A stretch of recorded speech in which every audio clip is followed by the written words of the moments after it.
बनाया है? केंद्रीकृत या केंद्रात्मक या एकात्मक व्यवस्था बनाए हुए हैं, क्योंकि उन्होंने अपना बेंचमार्क, अपना स्टैंडर्ड सेट कर रखा था संघीय व्यवस्था पर, अमेरिकी व्यवस्था पर, कि हर एक लिखित संविधान को हम तभी मानेंगे कि वह संघीय प्रणाली, संघीय व्यवस्था फॉलो कर रहा है, संघीय व्यवस्था का अनुसरण कर रहा है, जब उसमें वही विशेषताएं होंगी जो अमेरिका के संविधान में या ऑस्ट्रेलिया के संविधान में होंगी। समझ रहे हैं? एक उदाहरण के रूप में सेट किया था। अब इसका क्या मतलब है? इसका क्या मतलब हुआ कि मतलब बाकी लोग की मूछें मूछें नहीं है, इसका वही मतलब हुआ। लेकिन क्या ये बात सही है? नहीं सही है। बाकी किसी का हल्का का बाल निकलेगा, कहेगा मेरी भी मूछ है। मेरी बात समझ, देखो एक किसी को पतला राजकपूर स्टाइल में एकदम पतला करके रखा है, बोलेगा मेरी भी मूछ है। कोई ऐसे जेठालाल की तरह किसी ने रखा है, वो बोलेगा मेरी भी मूछ है। क्या मतलब ये मूछ नहीं है? ये भी तो मूछ है, बस हमने अपनी तरह से बना रखी है ना? मेरी बात समझ। उसी तरह से ऐसा नहीं कि भारत में जो लिखित संविधान बना वो संघीय प्रणाली पर नहीं है, वो संघीय प्रणाली की ही सरकार की रचना करता है, लेकिन वह संघीय प्रणाली एकदम पूरी तरह से अमेरिकी या ऑस्ट्रेलिया संघीय प्रणाली से मैच नहीं खाती। क्या मेरी बात समझ आ गई? कोई दिक्कत तो नहीं है ना? क्यों नहीं खाती है भाई? बहुत सिंपल सी बात, भारत आने के बाद कोई चीज वैसी बचती नहीं है। समझा? जितनी भी चीज भारत में आई, भारत ने उसका भारतीयकरण, इंडियनाइजेशन कर दिया। समझ रहे हो ना? कितने सारे एग्जाम्पल बताओ। बाहर के शब्द उठा लो, बाहर के कोई शब्द उठा लो, पैंट, शर्ट बाहर के शब्द है ना? हमने उस पर अपनी मात्रा लगा दी, पैंटों, शर्टों। समझ रहे हो ना? उसे अपना बना लिया, भारतीयकरण कर लिया। कर लिया कि नहीं कर लिया? भारतीयकरण करने के लिए क्या करना? बस अपनी मात्रा लगाते नहीं अंग्रेजी के शब्दों में, यही तो किया। अरे बोलो, समझ आ रहा है? हमने बाहर की बहुत सारी चीजों की एडॉप्शन अपने तरह से करनी नहीं की। मोमोज देखे हो? खाए भी हो? ठीक है, अच्छी बात है। समझा? मैं खाने को बहुत प्रमोट नहीं कर रहा, मोमोज खाए अच्छी बात है। मोमोज देखो, मोमोज बनाया वैसा क्यों रहता है भाई? जो पकौड़ी, चाट, टिकिया सब में तेल होता है, मोमोज में तेल नहीं होता है। वही बेसिक पहचान थी मोमोज की, हमने उसका भारतीयकरण करके उसे भी फ्राइड मोमोज, उसका भारतीयकरण, उसे भी पकौड़ी की तरह तल के निकाल रहे हैं, उसमें भी बेसन लगा दो, और क्या बचा है? हर चीज का भारतीयकरण करते जा रहे हैं। मेरी बात समझ? बड़ा पाव में चाउमीन डाल खिला दिए। मेरी बात समझ कि नहीं आई? हर चीज का भारतीय अपने हिसाब से इंडिया की तरह मतलब चेंज कर लेते हैं हर चीज को। क्या मेरी बात क्लियर है? कोई दिक्कत नहीं है? तो क्या संघीय व्यवस्था को ऐसे रहने देते? नहीं, उसमें भी बदलाव कर लिया अपने जरूरत के अनुसार। क्या मेरी बात क्लियर है? संघीय व्यवस्था नो डाउट सीखी है हमने यूएसए से, सही बात है, लेकिन हमने उसका भारतीयकरण कर लिया है। इसका मतलब यह नहीं है कि केवल नथुलाल के मूछे को ही मूछे कहा जाएगा, केवल अमेरिका की संघीय व्यवस्था को ही संघीय व्यवस्था कहा जाएगा। हमारी भी व्यवस्था को, हमारी भी प्रणाली को संघीय व्यवस्था ही कहा जाएगा, लेकिन हमारी प्रणाली संघीय होने के साथ साथ कुछ विशेष गुण रखती है, जिसमें जरूरत के अनुसार, समय के अनुसार, मांग के अनुसार वह केंद्रात्मक सरकार के रूप में भी परिवर्तित की जा सकती है। क्या मेरी बात क्लियर है? एक ही सरकार कभी आपको अधिकार दी हुई है, फुल राइट्स, समझ रहे हो ना? केंद्र की सरकार संघीय स्तर पे काम करते हुए राज्यों को बराबर अधिकार दी हुई है, राज्यों को अपने बराबर का मान रही है, लेकिन आपातकाल के समय, कोई विशेष परिस्थिति के समय, किसी विशेष परेशानी के समय, या किसी ऐसी जटिलता जो राज्य सॉल्व नहीं कर सकते, उस समय किस तरह का कैरेक्टर, किस तरह का अनुसरण, किस तरह का व्यवहार अनुसरण कर ले रही है? संघीय का, केंद्रात्मक का। क्या मेरी बात क्लियर है? कोई दिक्कत तो नहीं है ना? संघीय था, संघीय में सेंटर और स्टेट बराबर थे, एक तरह से सामान्य रूप से बराबर होते हैं। सामान्य रूप से सेंटर और स्टेट बराबर है। स्टेट के जो विशेष अधिकार है उसमें सेंटर ऐसे ही इंटरफेयर नहीं कर सकता। स्टेट लिस्ट में जो विषय लिखे हुए हैं 7वीं अनुसूची में, उसके विषय को सेंटर अपने अनुसार उस पर कानून नहीं बना सकता। सामान्य रूप से। लेकिन कोई विशेष परिस्थिति तो फिर कर सकता है। क्या मेरी बात क्लियर है? तो भारतीय संविधान को इस तरह से लचीला बनाया गया, मेरी बात समझ, भारतीय संविधान को इस तरह से लचीला बनाया गया कि सामान्य परिस्थितियों में संघात्मक बनकर काम करे, लेकिन विशेष परिस्थितियों में वह केंद्रात्मक बन जाए। क्या मेरी बात क्लियर है? कोई दिक्कत नहीं है ना? समझ आ गया? लेकिन अगर पूछा जाए, अगर आपसे पूछा जाए कि भारतीय संविधान संघात्मक प्रणाली की सरकार लाता है या एकात्मक, तो क्या बोलोगे? संघात्मक। भाई आज तो गर्मी बहुत ज्यादा है, नहीं? चलो ठीक है, नोट करो। कितना नोट किया था हमने? कितना नोट कर लिया था हमने?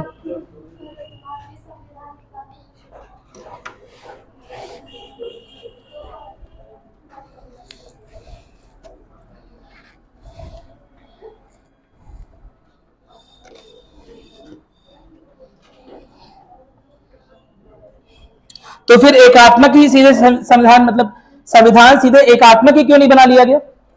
संविधान के तहत क्यों नहीं सीधे केंद्रात्मक या एकात्मक शासन प्रणाली ले आएगी? जब बार बार उसे एकात्मक बनाना पड़ रहा है या विशेष परिस्थितियों में बनाना पड़ रहा है, तो क्यों नहीं एक ही बार में एकात्मक बना लिया? क्या कारण था? जल्दी से बोलो, जल्दी से बताओ। उससे, हाँ, उससे क्या फर्क पड़ जाएगा? हाँ ठीक है, चलो। और ये तो चलो बात मान ली। और अरे यार ये क्या हो गया? हाँ, वेरी गुड। विविधता बहुत अधिक पाई जाती है, सही बात है।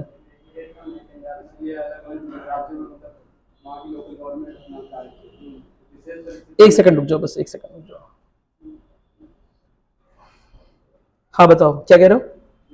लोकल गवर्नमेंट अपने राज्यों में वहां के लोग शासन करेंगे, विशेष परिस्थिति में केंद्र आके। विंस्टन चर्चिल का कहना था, क्या कहना था? बहुत सारी चीजें कह के गए और बहुत महान पुरुष ब्रिटेन की राज्यव्यवस्था के अनुसार देखे जाते हैं, लेकिन भारतीयों के ऊपर बहुत सारे अत्याचार किए उन्होंने। भारतीयों को बहुत नीची नजरों से देखते थे। मेरी बात सुने? उनका कहना था, उनकी एक लाइन कि India is as much as of a country as equator is. भारत उतना ही एक देश है जितना कि विषुवत वृत्त। क्या मतलब हुआ? क्या विषुवत वृत्त कोई देश है? नहीं। देश है कोई? नहीं। एक विषुवत वृत्त कितने सारे धर्म संप्रदाय, कितने सारी भाषा बोलने वाले, कितने सारे अलग अलग प्रकार के लोग रहते हैं, कितने सारे देशों का हिस्सा है विषुवत वृत्त। मेरी बात सुन नहीं? विश्व वृत्त कोई देश नहीं है ना, तो बस उन्होंने भारत के लिए कहा था भारत भी उतना ही देश है, समझ रहे हो ना, जितना कि विश्व वृत्त। मेरी बात सुन रहे? अरे बोलो, समझ आ गया? तो भारत कभी एक था ही नहीं। देखो, एक नेशन, ये समझते हो, एक लोगों के समूह में और एक राष्ट्र में मुख्य अंतर क्या होता है? एक लोगों के समूह और एक राष्ट्र में मुख्य अंतर क्या होता है? कुछ लोगों के समूह को राष्ट्र बोलते हैं? नहीं? हाँ, बस सोचो सोचो सोचो, बोलो भाई, बहुत पसीना हो रहा है आज तो, खत्म हो जाएगा आज। बताओ, आज तो आपातकाल लग ही जाना चाहिए। बताओ भाई, बताओ, एक लोगों के समूह में और एक राष्ट्र में क्या अंतर होता है? लोगों के समूह को राष्ट्र बोलते, खत्म बात। हाँ बोलो। हाँ ठीक है, चलो। और उल्टा। और हाँ, लोगों का समूह तो कैसा भी हो सकता है, कोई जरूरी की जात के लोग हो।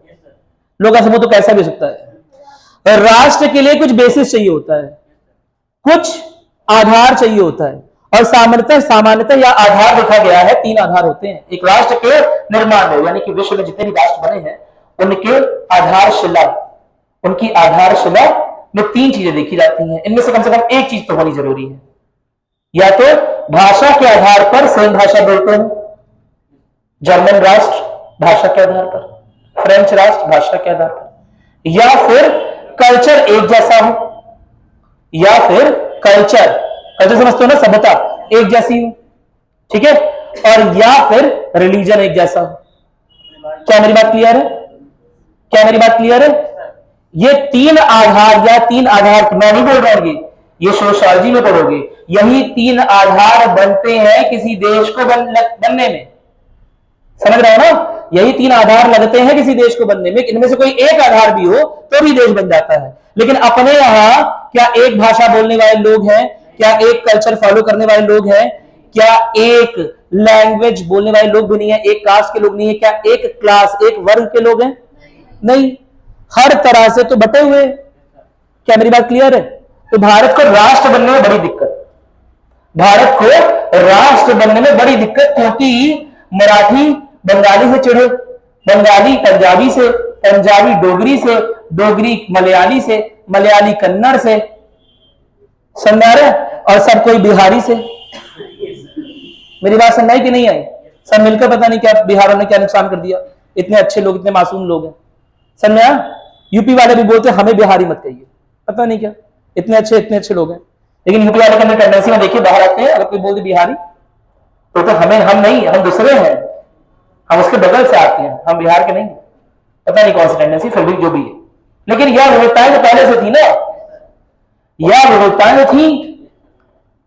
यानी कि भाषा के आधार पर, धर्म के आधार पर, सभ्यता के आधार पर यह भूभाग असल में देखा जाए तो एक देश नहीं, कई सारे देश थे। क्या मेरी बात क्लियर है? और इन्हें एक रखने की जिम्मेदारी अगर किसी एक की नहीं होगी, कोई एक सेंट्रल अथॉरिटी नहीं बनाया जाएगा, किसी को शक्तियां नहीं दी जाएंगी कि इन्हें एक रखो।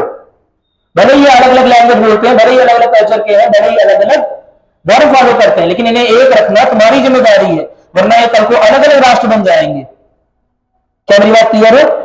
तो जो पृथकता की भावना लैंग्वेज की वजह से, कल्चर की वजह से, रिलीजन की वजह से आती है, मेरी बात नहीं, एक बड़ी अथॉरिटी बनानी पड़ेगी जो इस पृथकता की भावना को कभी भी पूरी तरह से नियंत्रित करके कभी भी इसे इतना ना अलाउ कर दे कि देश अलग अलग हो जाए। क्या मेरी बात क्लियर है? और इस वजह से भारत में एक केंद्रात्मक सरकार जैसी संघात्मक सरकार बनी। क्या मेरी बात क्लियर है? जिसमें कुछ केंद्रात्मक भी गुण है, जिसमें संघात्मक भी गुण है। केंद्रात्मक गुण क्यों डेलीगेशन में आ गया? क्योंकि भारत तो एक था ही नहीं। समझ रहे हो ना भाई? मराठा रूल कर रहे थे महाराष्ट्र में, राजपूताना रूल कर रहे थे राजस्थान में, यूपी बिहार में नवाबों और छोटे छोटे राजाओं का रूल था, बंगाल में छोटे नवाब का रूल था, हैदराबाद में अलग रूल हो गया था। मेरी बात है, बहुत अगर पिछले 3000 साल का अगर इतिहास देखें तो केवल 300 साल से 400 साल का कुल समय है जब भारत एक राज्य का हिस्सा था। या तो अशोक के टाइम पे, या समुद्रगुप्त के टाइम पर, या फिर कुछ हद तक हर्षवर्धन, और उसके बाद कुछ मुगलों के टाइम पर। क्या मेरी बात क्लियर है? अरे बोलो, कुल मिलाकर 300 से 400 सालों का इतिहास है पिछले 3000 सालों में कि हम एक थे। क्या मेरी बात क्लियर है? और उसकी वजह से सभ्यताओं की अलग अलग सभ्यता डेवलप हो गई, अलग अलग तरह की विशेषताएं आ गई। क्या मेरी बात क्लियर है? अरे बोलो, मराठा में अलग करेंसी, अलग मुद्राएं, अलग फ्लैग, अलग भाषा, अलग कल्चर, राजपूतों में अलग, पंजाबी में उनसे अलग। मेरी बात समझाई? कोई दिक्कत तो नहीं है? किसी राष्ट्र की सोसाइटी में पढ़ोगे, हिस्ट्री में पढ़ोगे, किसी राष्ट्र का सबसे मजबूत आधारशिला क्या होती है किसी राष्ट्र को बनने की? ये तीनों तो होती है। इन तीनों सबसे मजबूत कौन सी होती है? दिमाग लगाओ, सोचो, सबसे मजबूत आधारशिला कौन सी होती है किसी राष्ट्र? राष्ट्र मतलब बिलोंगिंगनेस। हम तुम्हारे भाई हैं, हम सब भारतीय भाई बहन, हम एक ही दूसरे का नुकसान करेंगे। मेरी बात सुन नहीं? बोलते हैं ना, प्रतिज्ञा लेते हैं, राष्ट्र प्रतिज्ञा है। हाँ बोलो बोलो बोलो बोलो। हाँ बता, क्या बता रहा? सब बता। अब तो एक, अरे 3 ऑप्शन है, 2 खा लोगे फिर तो एक ही बचेगा। लैंग्वेज। मेरी बात सुन नहीं? भाषा वो चीज है जो लोगों को जोड़ने का काम करती है। भले ही वो अलग अलग सभ्यताओं के लोग हों, फिर भी वो जुड़ाव महसूस कर सकते हैं अगर वह एक ही भाषा उपयोग में लाते हैं। सबसे मजबूत कनेक्टिंग फैक्टर दो लोगों के बीच में क्या होती है? भाषा, रिलीजन भी नहीं। ये ए, बी और सी है, समझ रहे हो ना? मेरी बात समझ? लेट अस सपोज ए और बी हिंदू है, ठीक है, और बी और सी मलयाली बोलते हैं। मेरी बात सुनाई, बी और सी में ज्यादा गहरी दोस्ती होगी। ए लेट अस सपोज हिंदी बोलता है, समझा क्यों? क्योंकि इनसे बात ही नहीं कर पाएगा यार। इनसे ये कुछ बोलेगा ना, ए बोलेगा तुम बहुत अच्छे हो, तो क्या मुझे गाली दे रहा है मलयाली, समझ रहे हो ना? और सी बोलेगा भक्त, समझ रहे हो ना, गाली वाली देगा कुछ ऐसी तैसी तुम्हारी, समझ रहे हो? बी बोलेगा अरे भाई अपनी भाषा में, अरे मात, मजा आ गया अपने इसके मुंह से सुनकर, इसकी गाली भी अपनी सी है, इसकी गाली में भी प्यार है, वाह मिठास है। मेरी बात समझ नहीं? समझ रहे हो? भाषा सबसे बड़ा फैक्टर होती है किसी देश को जोड़ने में, किसी ट्राइब को जोड़ने में, या किसी सोसाइटी को जोड़ने में। मेरी बात समझ? और भाषा कितनी? अरे भाई हजारों भाषा, समझ रहे हो ना? 18 शुरुआत में 18 और फिर 22, तो हमने ऑफिशियल लैंग्वेज रिकॉग्नाइज कर रखी है। नोट में लिखा हुआ है अलग अलग भाषाओं में, 100 रुपया 100 रुपया 100 रुपया, अलग अलग भाषाओं में क्यों लिखा था? कि सब लोग जान जाए। मेरी बात समझ में? 22 तो हमने रिकॉग्नाइज किया हुआ है ऑफिशियल लैंग्वेज के रूप में, मेरी ऑफिशियल लैंग्वेज के रूप में, लेकिन रिकॉग्नाइज किया हुआ है। क्या मेरी बात क्लियर है? लेकिन भारत में कितनी भाषाएं? हजारों भाषाएं, सैकड़ों हजारों भाषाएं। क्या मेरी बात क्लियर है? तो लोग कैसे एक होंगे? मुश्किल का काम। क्या मेरी बात क्लियर है? इसीलिए पृथकता तो हमेशा से थी। क्या मेरी बात क्लियर है?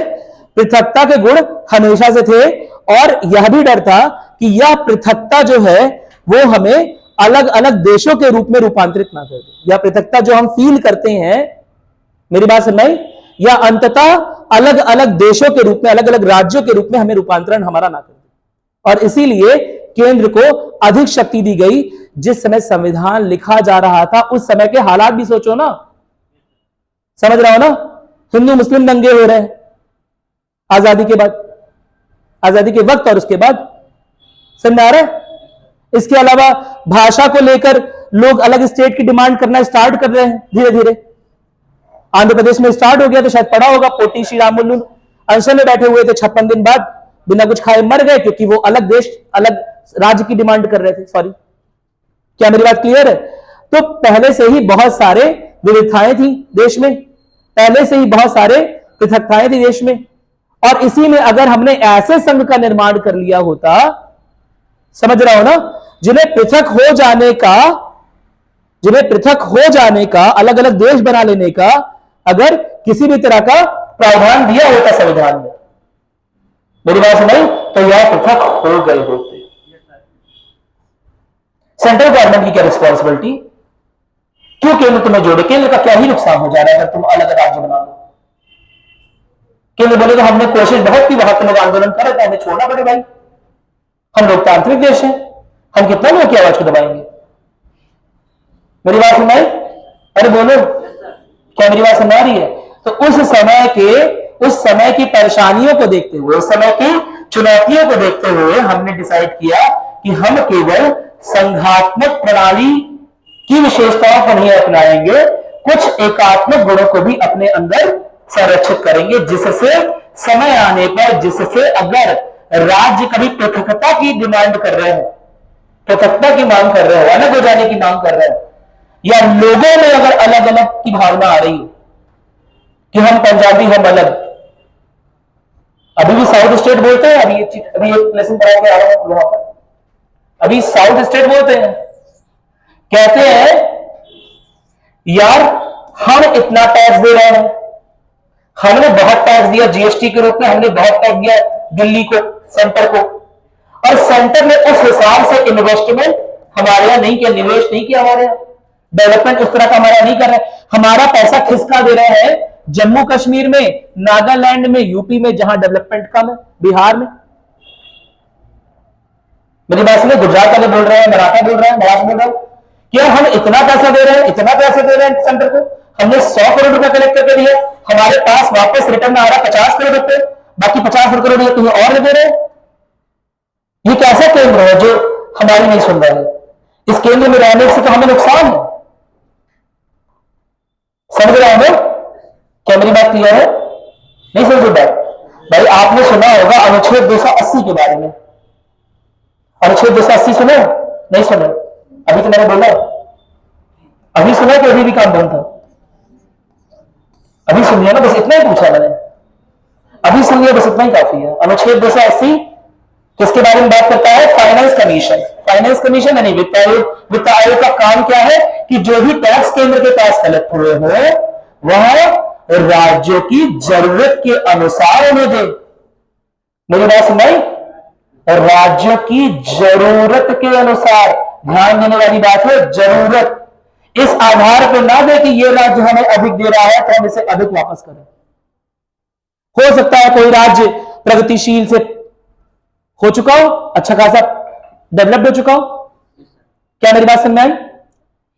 तो उसे शायद उतना सेंटर के सपोर्ट की जरूरत नहीं है। तीन तरह से देखो, पैसे बांटने के तीन नियम होते हैं। तीन नियम होते हैं कुछ भी बांटने के। एक तो जैसा जैसा सबके पास से आ रहा है वैसा वैसा दे दो। तुमने मेरे बर्थडे में 100 रुपया दिया, मैंने तुम्हारे बर्थडे में 100, बात बराबर। मेरी बात समझ में? बात बराबर, हिसाब किताब क्लियर, समझ में आया? दूसरा देखो, एक तरीका ये हो गया ना कि जितना तुमने हमें दिया हम उतना तुम्हें दे दे, बात बराबर, हिसाब किताब। दूसरा तरीका क्या होता है कि हम इस बात का ध्यान रखें कि किसकी डिमांड ज्यादा है। क्या मेरी बात क्लियर है?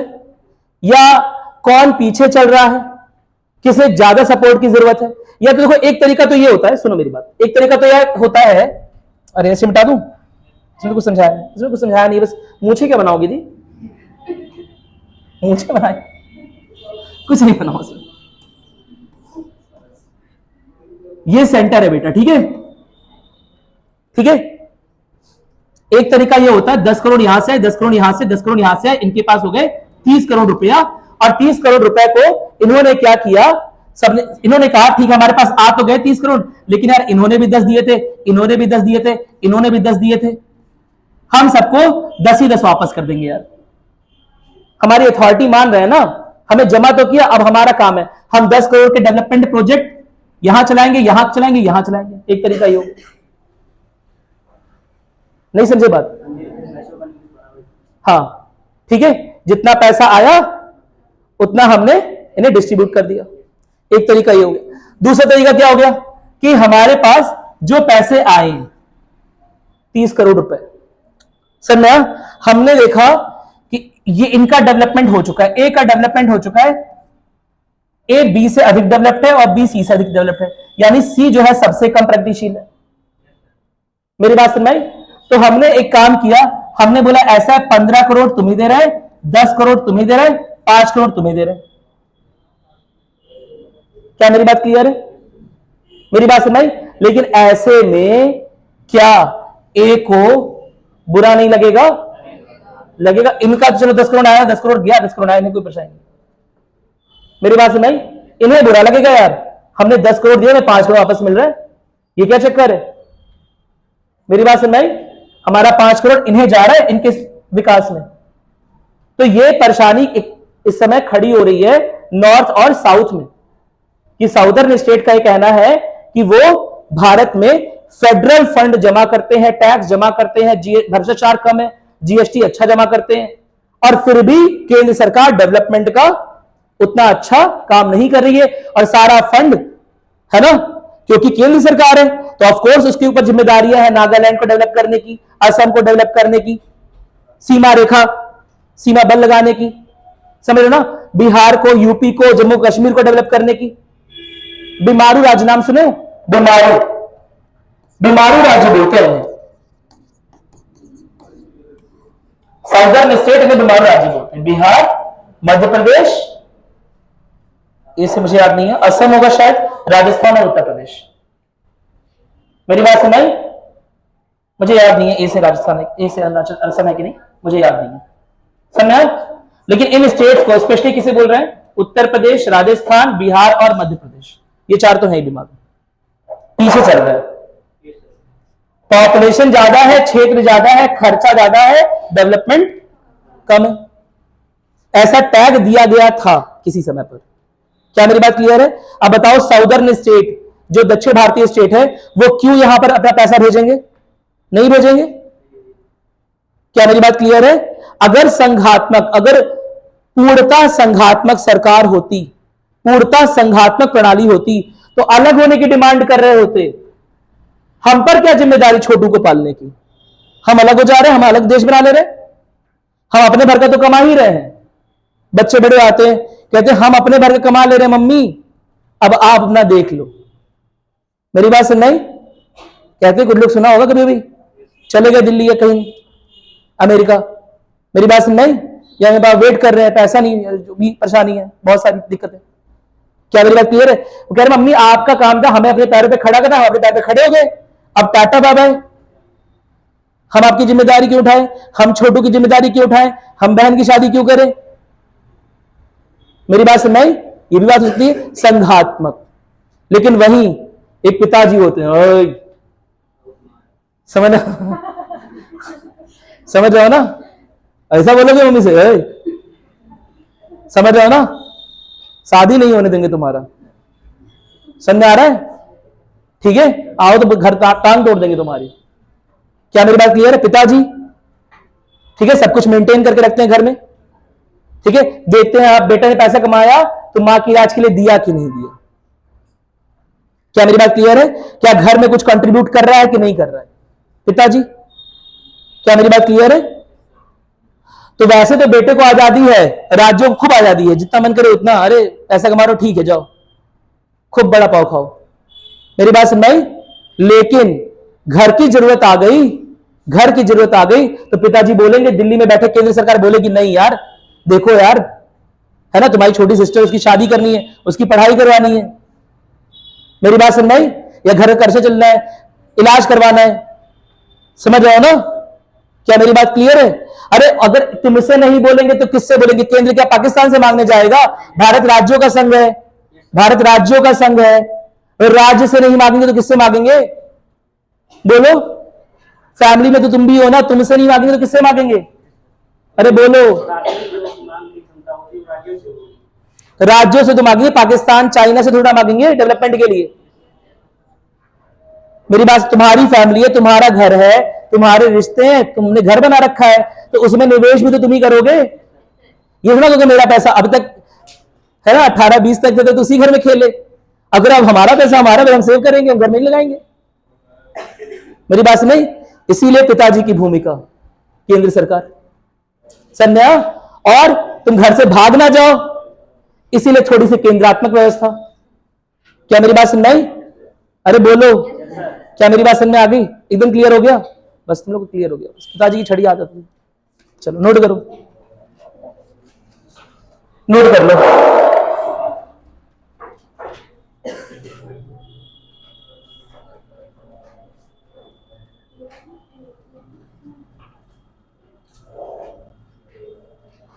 ये बताओ तुम लोग को आवाज साफ आती है? कोई दिक्कत तो नहीं होती? क्योंकि हाँ ठीक है, तो लिखो लिखो लिखो। हेडिंग क्या है? हेडिंग तो डालवा दी थी कल ही ना, वो जुडिशरी वाली बात हो गई थी, न्यायपालिका वाली बात अंतिम में ना, वही तो बात हो रही थी। तीसरा लिखोगे, तीसरा उसी में पॉइंट तीसरा में लिखोगे, हम एकात्मक विशेषताओं के बारे में, एकात्मक गुण के बारे में बात कर रहे थे। ठीक है, तीसरा पॉइंट लिखोगे, लिखोगे आपातकाल के दौरान, आपातकाल के दौरान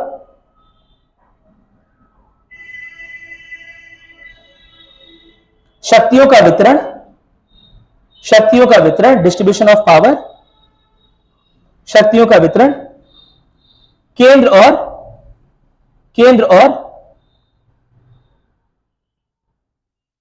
केंद्र और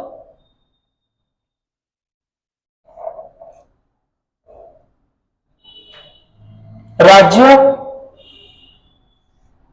केंद्र और राज्यों में परस्पर, यानी कि बराबर, परस्पर लिख लो बस, केंद्र और राज्यों में परस्पर, परस्पर समझते हो ना, म्यूचुअल, यार कह सकते हो बराबर लिख लो, बराबर ना रहकर, बराबर ना रहकर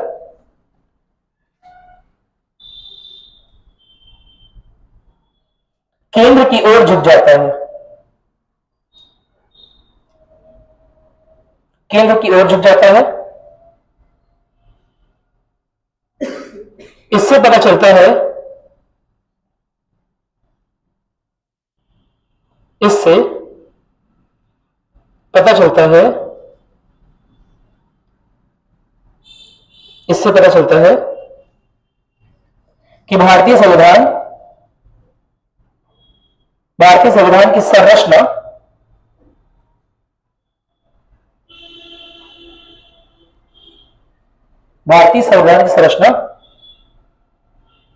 इस प्रकार से की गई है,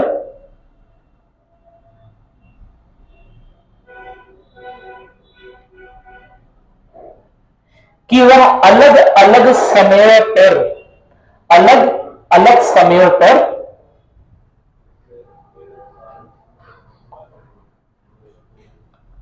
अलग अलग उत्तरदायित्वों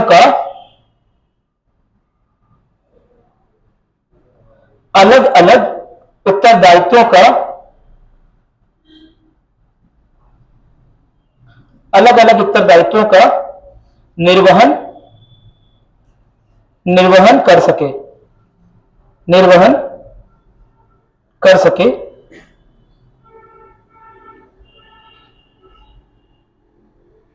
यह भारतीय संविधान की या यह भारतीय संविधान निर्माताओं का एक अनूठा अप्रतिम प्रयोग है। यह एक अनूठा अप्रतिम प्रयोग है। अप्रतिम मतलब बहुत अच्छा है ना। ऐसा कहीं और नाव से बोलते हैं अप्रतिम, क्या बोलेंगे? अप्रतिम मत लिखो, अगर दिक्कत है तो अनूठा ही लिख लो, ठीक है। अनूठा नहीं समझते हो? अरे यूनिक, अनूठा अंगूठा नहीं भाई, अनूठा, यूनिक एक्स्ट्रा, मतलब समझ रहे हो ना। ऐसा है जैसा कहीं नहीं है। भारतीय संविधान मैंने बताया था, है ना, नथुलाल की मूंछों की तरह अमेरिका के संविधान पर बेस नहीं है। एग्जैक्टली अमेरिका के संविधान जैसा नहीं है। हमारी मूंछें अलग है। क्या मेरी बात क्लियर है? मेरी बात सुन भाई। अनूठी मूंछें हैं, यानी कि एकदम अलग, बाकियों से अलग। कोई दिक्कत तो नहीं है ना? अरे बोलो, कोई समस्या नहीं है इसमें? मतलब ऐसे परेशान हो, नहीं आ रहा है इसलिए परेशान हो कि गर्मी से परेशान हो? गर्मी से अच्छी, क्योंकि इतना चेहरा होता है। अनूठा प्रयोग, अनूठा अप्रतिम प्रयोग। अप्रतिम यानी कि ऐसा दूसरा प्रयोग विश्व में कहीं और देखने को नहीं मिलता है। शाबाशी दो खुद को। मेरी बात नहीं, शाबाशी दो ऐसे। मेरी बात सुन भाई, संविधान निर्माताओं को शाबाशी दो, अगर वो तो है नहीं तो खुद को ही शाबाशी दे दो। क्या मेरी बात क्लियर है? लेकिन खुद को शाबाशी देने से पहले यह समझ लो, कई सारे राजनीतिक विश्लेषकों का यह मानना है कि यह जिसे आप अनूठा अप्रतिम बोले जा रहे हो ना, ये संविधान की विशेषताएं नहीं, उसके अवगुण है, उसकी कमियां हैं। मेरी बात नहीं समझे बात? कई सारे राजनीतिक विश्लेषकों का मानना है कि यह जो अनूठा अप्रतिम की संज्ञा आप दिए जा रहे हैं, आप बोले जा रहे हैं कि हाँ बहुत अच्छा है, सबसे अच्छा है हमारा संविधान, सबसे विस्तृत, सबसे प्यारा, समझ रहे हैं ना हमारा संविधान। तो कई सारे राजनीतिक विश्लेषकों का मानना है यह धारणा सही नहीं है। क्यों नहीं सही है? क्योंकि इसका केंद्रात्मक और संघात्मक के बीच में जो है संतुलन बनाने की कोशिश कर रहा है, या जो लचीलापन है, या उसका एक अवगुण भी हो सकता है। क्यों? क्योंकि कभी कभी ऐसा लगेगा कि केंद्र अत्यधिक शक्तिशाली हो गया। भाई सुनो, एक मिनट सुन लो, एक मिनट। जैसे इसे कुछ बनाना तो नहीं है इसमें, लेकिन यूएसए का या ऑस्ट्रेलिया का संविधान, सेंटर स्टेट, केंद्र और राज्य, केंद्र का संविधान अलग, राज्य का संविधान अलग, केंद्र की नागरिकता अलग, सिटीजनशिप, राज्य की नागरिकता अलग, केंद्र का जुडिशरी अलग, सुप्रीम कोर्ट, याद है लिखवाया था ना, राज्य की सुप्रीम कोर्ट अलग, केंद्र का बजट अलग, राज्य का बजट अलग, केंद्र का इलेक्शन कमीशन निर्वाचन आयोग अलग, राज्य का निर्वाचन आयोग अलग। अपने एक बजट छोड़ दो इस मामले में और निर्वाचन आयोग कुछ हद तक छोड़ सकते हो। मेरी बात सुन नहीं? बाकी सब कहां अलग अलग है? अलग अलग है क्या? नहीं है। और यही देखकर वो बोलता है, मेरी बात सुन नहीं? यही देखकर बोलता है राजनीतिक विश्लेषक कि जैसे आप अनूठा अप्रतिम बोल रहे हो, भारतीय संविधान की विशेषता बता रहे हो, वाहवाही कर रहे हो कि वाह मजा आ गया। मेरी बात सुन नहीं? जिस समोसे को खाकर करे वाह मजा आ गया, समझ आ रहा है? बहुत तीखा था, वही परेशानी पेट में क्रिएट करने वाला है। मेरी बात सुन नहीं? नहीं समझे बात? क्यों क्रिएट करने वाला है? बोल रहा है कि जिसका आप वाहवाही, जिसका गुणगान कर रहे हो, वो सबसे बड़ा अवगुण है। क्यों अवगुण है? क्योंकि मौका पाते ही केंद्र शक्तियों को अपने पक्ष में ले आएगा। और एक बार केंद्र ने अपने पक्ष में शक्तियों को ले आया, मेरी बात समझ? संविधान के संशोधन की शक्ति किसके पास? मूलतः केंद्र के पास। कुछ ही तो प्रावधान ऐसे हैं कि 50% राज्यों की सहमति लेनी है, लेकिन मुख्यतः संविधान संशोधन की शक्ति किसके पास है? केंद्र के पास। अब जब भस्मासुर है केंद्र के पास, समझ रहे हो? तो बदलते रहेंगे। समझ रहे ही नहीं समझे? जब भस्मासुर है केंद्र के पास, जिससे मन करे उसे भस्म कर देगा, तो भस्म करते चलेगा आर्टिकल्स को, अनुच्छेद को।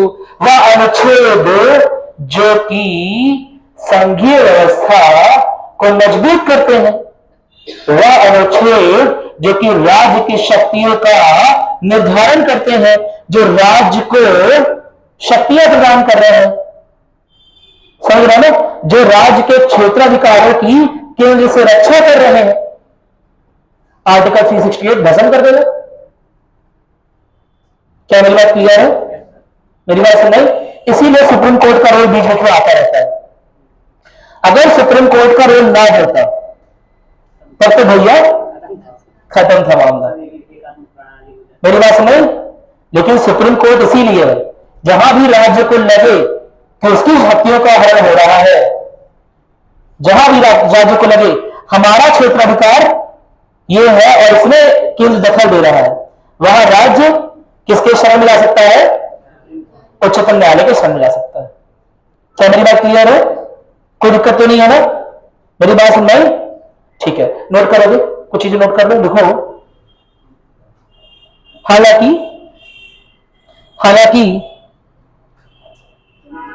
हालांकि उसके बाद नोट करो, हालांकि अपना स्वरूप और प्रवृत्ति बदलने की यह क्षमता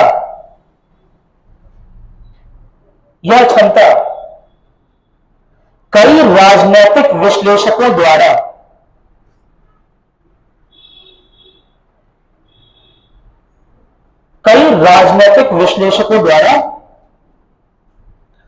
भारतीय संविधान का एक अवगुण समझते हो ना? फ्लॉ, मिस्टेक, एक अवगुण माना गया है।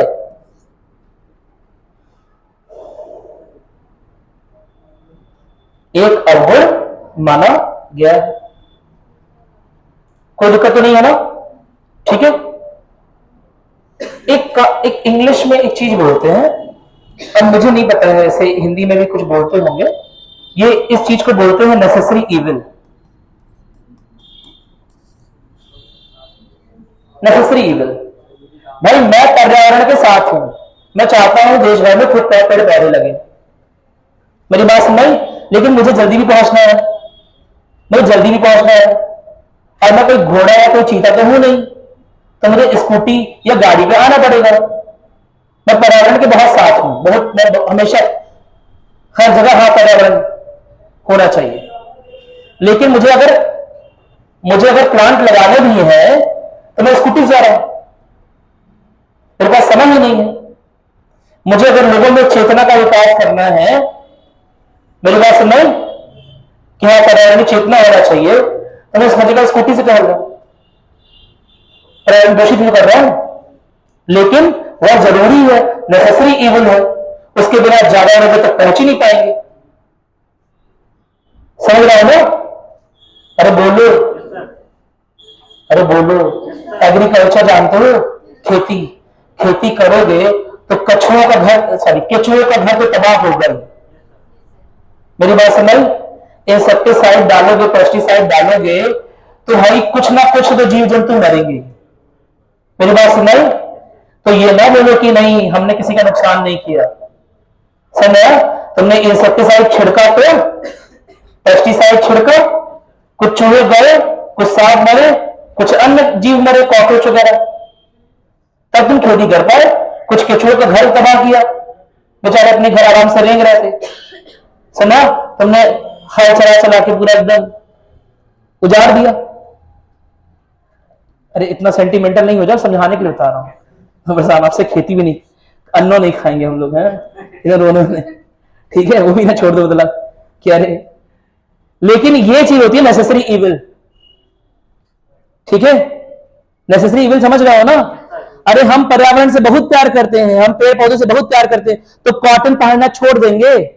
कॉटन भी तो उन्हीं से आ रहा है, सिल्क भी तो उन्हीं से आ रहा है। खाना खाना छोड़ देंगे, खाना बनाने के चक्कर में पता नहीं कितना पर्यावरण का नुकसान हो रहा है, होता ही है। मेरी बात समझ, पर्यावरण के जो संसाधन है, जो नेचुरल रिसोर्सेज है, उनका उपयोग हो रहा है, गैस का, कोयले का, हर चीज का। मेरी बात समझ, तो क्या करना छोड़ दो? नहीं, नेसेसरी इविल। समझा है? एक ऐसा राक्षस है जो जरूरी। क्या मेरी बात क्लियर है? कोई दिक्कत तो नहीं है ना? तो ठीक उसी तरह से केंद्रात्मक गुण अगर इसे एक अवगुण के रूप में देखा जाता है, तो भी यह क्या है? एक नेसेसरी इविल। क्या मेरी बात क्लियर है? इसके बिना काम क्यों नहीं चलेगा? जैसा मैंने बताया, देश में जब देश आजाद हुआ तो कोई भी राजनीतिक विश्लेषक, विश्व के सबसे समझदार लोग, एकेडमिशियंस, इंटेलेक्चुअल्स, ऑर्डर्स, लिखने वाले, पढ़ने वाले, समझ रहे हो ना? कोई नहीं कहता था कि भारत 10 साल में टूट नहीं जाएगा। सबका यही मानना था कि भारत की उम्र है 10 साल। यह जो भारतीय राष्ट्र की स्थापना हो रही है, क्योंकि एक राष्ट्र की स्थापना के लिए, जैसा बताया, कल्चर, लैंग्वेज या रिलीजन चाहिए होता है एक तरह का, और वो तो यहां पर इतने सारे, तो यहां पर राज्य एक नहीं बन रहता है। सबका यह मानना था कि यह राज्य कुछ हद तक एक था, क्योंकि ब्रिटिशर्स थे यहां पर। जैसे ब्रिटिशर्स जाएंगे, यह राज्य अलग अलग टूट जाएगा, बढ़ जाएगा। सबका यह मानना था। पूरा वर्ल्ड इसी मामले में एक था कि भारत नहीं बचेगा, इनकी उम्र ज्यादा नहीं है, ये खत्म हो जाएंगे। क्या मेरी बात क्लियर है? पूरा वर्ल्ड इस मामले में एक था, समझ लो। क्या मेरी बात क्लियर है? लेकिन हमने सबको गलत साबित कर दिया। क्या मेरी बात क्लियर है? क्यों गलत साबित कर पाए? इस नेसेसरी इविल की वजह से, जो कि केंद्रात्मक पक्ष में संविधान जरूरत पड़ते वक्त झुक जाता है। संविधान ऐसे सरकार की, ऐसी प्रणाली की उद्घोषणा करता है जो केंद्रात्मक पक्ष में झुक जाए। जब देश में पृथकता की मांग हो रही हो, देश में बंटवारे की मांग हो रही हो, देश में आपातकाल की स्थिति आ जाए, देश में अलगाववाद आ जाए, देश में झगड़े हो रहे हो, देश में किसी तरह का इंटरनल कॉन्फ्लिक्ट, समझ रहे हो ना, अंदर ही अंदर देश में गृहयुद्ध जैसी स्थिति आ जाए, क्या मेरी बात क्लियर है? केंद्र मजबूत हो जाएगा, कोई दिक्कत तो नहीं है ना? तो यह एक तरह का नेसेसरी इविल था जो उन्हें लिखना पड़ा। क्या मेरी बात एकदम क्लियर हो गई? इसके बिना काम नहीं चलता, इसके बिना शायद हम एक देश के रूप में स्थापित आज ना होते। क्या मेरी बात क्लियर है? यह पॉइंट समझ गए एकदम? हाँ सही बात है, संघात्मक कम है, केंद्रात्मक अभी भी हो जाता है। हाँ ये सही बात है, केंद्रात्मक है ना जो है, उसकी वजह से कभी कभी ऐसा हो सकता है कि केंद्र की शक्तियां राज्य की शक्तियों से बड़ी हो जाए, ऐसा होगा, समझ रहे हो? और डिसाइड करने वाला भी कई बार केंद्र ही होगा, या डिसीजन लेने वाला या निर्णय लेने वाला कि नहीं राज्य तुम अच्छे से काम नहीं कर रहे, हम तुम्हारी शक्तियों को अधिग्रहित कर लेंगे, हम तुम्हारी राज्य विधायिका को निरस्त कर देंगे। यह सारा डिसीजन अकेले कौन ले रहा है? केंद्र ले रहा है। लेकिन केंद्र को इतना शक्तिशाली बनाने के पीछे प्रयोजन एक तरह का नेसेसरी इविल है। मेरी बात सुनिए, क्योंकि अगर केंद्र शक्तिशाली नहीं होगा तो राज्य पृथक हो जाएंगे, लोग अलग हो जाएंगे। मेरी बात सुनिए, क्योंकि लोग पहले से ही बटे हुए हैं, लोग एक थे नहीं। मेरी बात सुनिए, लोगों में एकता क्यों आई थी? ब्रिटिशर से लड़ते लड़ते आ गई थी। लोगों में एकता राज्य रजवाड़ों की वजह से नहीं, ब्रिटिशर से लड़ते लड़ते आ गई थी। ब्रिटिशर्स ने उतनी लाठी मराठी को भी मारी जितनी बंगाली को मारी, उसी तरह से पंजाबी की भी बेइज्जती की जितनी मलयाली की। उतनी गालियां उत्तर प्रदेश वालों को सुनाई जितनी गुजराती को सुनाई। बस सब एक हो गए, नेहरू और गांधी। समझ रहे हो ना? अगर गांधी को रेस्पेक्ट दे रहे होते, नेहरू को ना दे रहे होते, तो बात हो सकता है कुछ और सीन होता। समझ रहे हो ना? कहने का एग्जाम्पल दे रहा हूं, इसे गलत ऐसा मत ले रहा। एग्जाम्पल मतलब अगर गुजरात की रेस्पेक्ट कर रहे होते, किसी राज्य की रेस्पेक्ट कर रहे होते, किसी राज्य की रेस्पेक्ट नहीं कर रहे होते, तो शायद अलग तरह से सीन होता। मेरी बात समझ? लेकिन सबको एक प्रकार से प्रताड़ित किया, सबको एक प्रकार से शोषित किया, तो सब एक हो गए। हाँ भाई, गुजराती मराठी भाई भाई भाई बदमाश है ये, इन्हें पहले मार के भगाना है, फिर अपना देख लेंगे, एक राज्य बना लेंगे। मेरी बात समझ? वरना ब्रिटिशर्स के आने से पहले क्या मराठी और राजपूताना क्या एक राज्य का हिस्सा थे? या बंगाल एक राज्य का हिस्सा था? या हैदराबाद एक राज्य का हिस्सा था? नहीं था। समझ रहे हो ना? अरे बोलो। तो यह एकता की भावना भी एक तरह से ब्रिटिशर्स के आने से, उनके आक्रमण के प्रति हमारा जो रिएक्शन, हमारी जो प्रतिक्रिया पैदा हुई, समझ रहे हो ना? औपनिवेशवाद के प्रति हमारी जो प्रतिक्रिया पैदा हुई, वो भारत को एक संगठित करती है, एकजुट करती है। नहीं समझे बात? समझ गया ना? अरे बोलो। ठीक है, चलो नोट करना स्टार्ट करोगे। लिखो,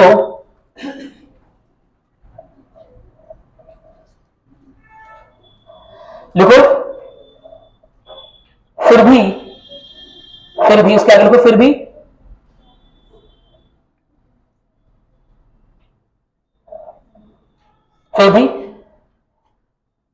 इसे अवगुण मानना, फिर भी इसे अवगुण मानना, फिर भी इसे अवगुण मानना ठीक नहीं है। क्योंकि क्योंकि देश की एकता और अखंडता को सुनिश्चित करने के लिए, देश की एकता और अखंडता को सुनिश्चित करने के लिए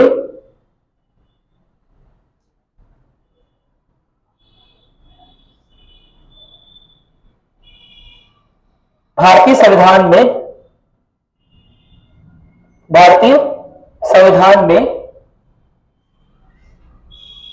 इस तरह का लचीलापन, एक और वर्ड यूज होता है नम्यता, लचीलेपन के लिए नम्यता, इस तरह की नम्यता को रखा गया, इस तरह की नम्यता को रखा गया। साथ ही साथ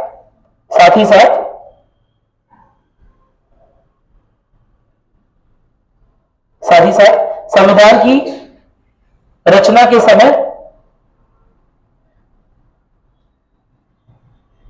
देश में, साथ ही साथ संविधान की रचना के समय देश में अलगाववादी शक्तियों का, अलगाववादी शक्तियों का अलगाववादी शक्तियों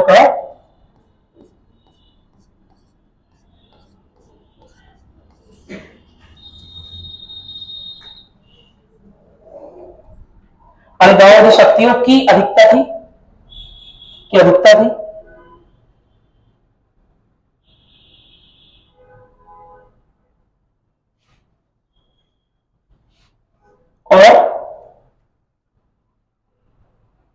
और इसकी भी संभावना बनी हुई थी कि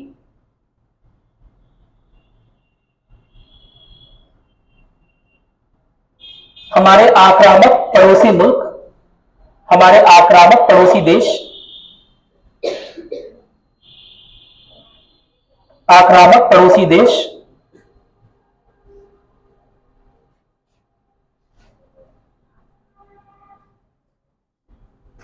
भारत में पृथकता की भावना को, पृथकता की भावना को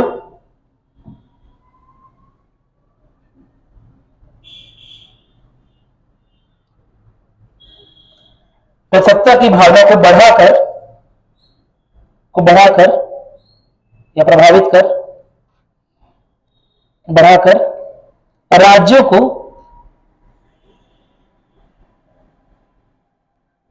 अलग करने की कोशिश,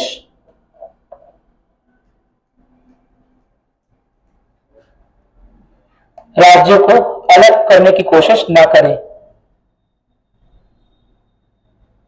ठीक है, इसकी भी संभावना बनी हुई थी, वो सही कर लेना जो भी है ग्रामेटिकली। समझ में आ गया? यानी यह भी संभावित था कि जो पाकिस्तान है ना, और आगे चलकर चाइना भी, चीन भी कर सकता है, तो पाकिस्तान और चीन जो है वो क्या कर दे, वो राज्यों को अलग अलग बहला फुसलाकर राज्य के ऐसे तत्व जो कि केंद्र सरकार की बात नहीं मान रहे या केंद्र सरकार से विमुख हो पड़े, उन्हें बहला फुसलाकर, विपक्षियों को फुसलाकर, संग्रह में देश में अलगाववाद की भावना को और प्रगाढ़ न कर दे। क्या मेरी बात क्लियर है? कोई दिक्कत तो नहीं है? चलो आगे लिखते हैं, लिखो। अब हम एकात्मक वाली बात लिख रहे हैं कि कौन कौन से प्रोविजन है जो एकात्मक बना रहे हैं। लिखोगे अगला पॉइंट बना के लिखो। लिखो अनुच्छेद 3 के तहत या अनुच्छेद 3 के अनुसार, अनुच्छेद 3 के अनुसार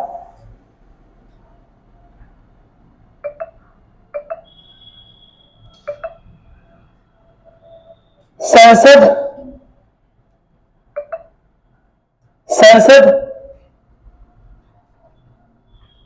बिना किसी राज्य की अनुमति के, संसद बिना किसी राज्य की अनुमति के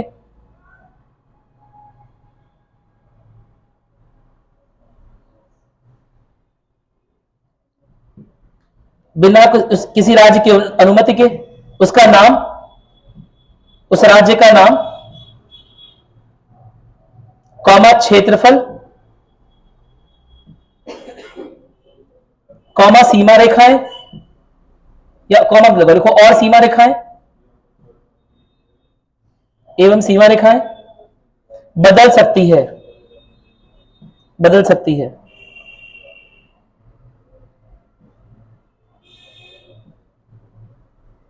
इसका अर्थ यह निकलता है, इसका अर्थ यह निकलता है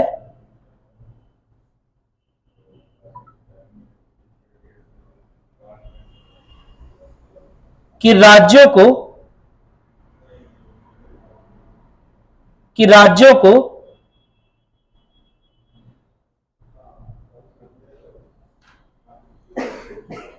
अस्तित्व में रहने का अधिकार, राज्यों को अस्तित्व में रहने का अधिकार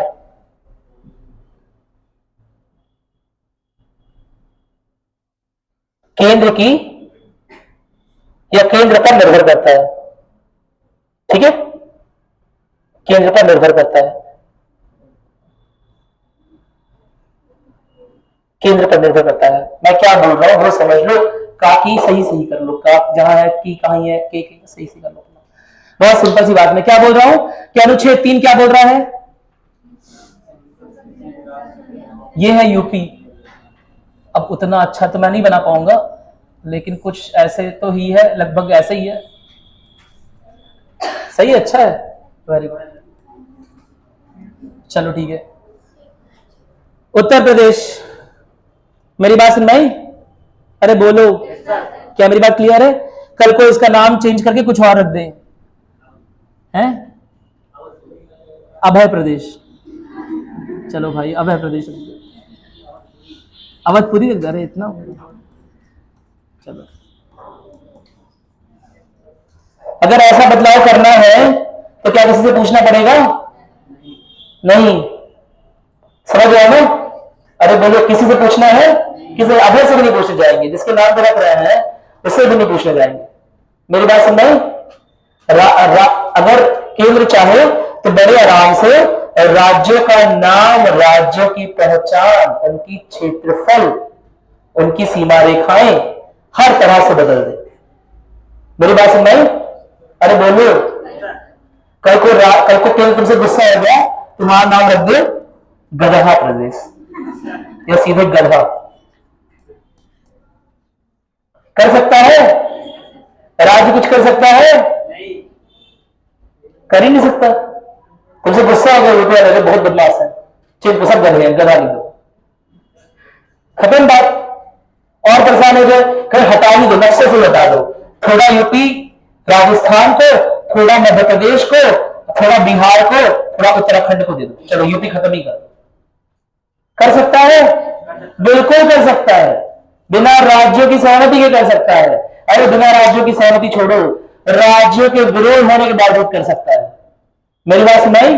राज्य अपना विरोध करते रहेंगे लेकिन फिर भी कर सकता है, ऐसा बिल तो ला ही सकता है। उसके बाद राष्ट्रपति के ऊपर है। मेरी बात सुनाई? तुम्हारा प्रतिनिधि होने के नाते उनकी भी कुछ जिम्मेदारी है, समझ रहे हैं ना? लेकिन कर तो सकता ही है। क्या मेरी बात क्लियर है? ऐसा बिल तो ला ही सकता है। समझ आ रहा है? अगर राष्ट्रपति को प्रभावित करने जाए तो कर भी सकता है, रख भी करेगा। मेरी बात सुनाई? केंद्रात्मक या संघीय, या व्यवस्था कैसी, केंद्रात्मक या संघीय? केंद्रात्मक।